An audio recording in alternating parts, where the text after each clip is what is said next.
Tere uudiste stuudiost, mikrofoni juures Rohke Debelak. Tervisekassa nõukogu koguneb Taagepera lossis peetud asutuse suvepäevade järelmeid arutama juba sel reedel, teatab täna hommikune pressiteade. Et aru saada, kuidas kõik täpselt oli ning selleks, et anda avalikkusele piisavalt täpset tagasisidet, kogunetakse asja arutama Taagepera lossi. Et pilt oleks ülevaatlik ja täielik, siis renditakse selleks kogu kompleks koos toitlustuse ja esinejatega. Tervisekassa on valmis ka selleks, et Taagepera lossis toiminud suvepeo arutamine Taagepera lossis toob kaasa sama suure tähelepanu ja vajaduse korraldada lossi kompleksis ka 3., 4. või 5. arutelu. Tervisekassa ei kavatse avalikkusele piisava tagasiside andmiseks raha kokku hoida, märgitakse pressiteate lõpetuseks.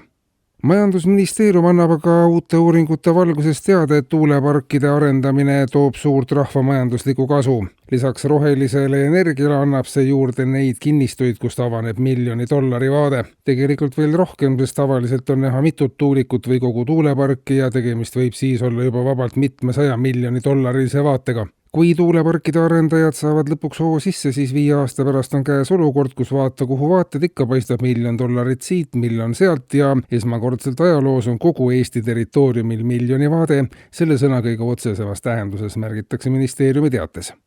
Ja haridusest. Järjest on kuulda signaale, et mingi osa haridusest peaks olema tasuline. Lähipäevil vaieldaksegi valitsuses selgemaks, milline osa kõrgharidusest tasuliseks muuta ning kui suur peaks olema tasu, mille eest üks noor on nõus näiteks õppima matemaatikat, keemiat, füüsikat või neid 3 korraga. Selge on, et ilma rahata on reaalaineid nõus õppima üha väiksem hulk noori ning õppimise tasuliseks muutmine ongi üks reaalsemaid teid, kuidas noored reaalainete juurde tagasi tuua. Kui koolis käimise eest oleks võimalik teenida näiteks 3000 eurot kuus, oleks uute uuringute järgi noorte jaoks juba mõtlemise koht. Tasulise kõrghariduse kõrval on tasuline algharidus juba praegu teema ja noorte kõrval on ka lapsed järjest sagedamini nõus midagi õppima ainult siis, kui selle eest makstakse.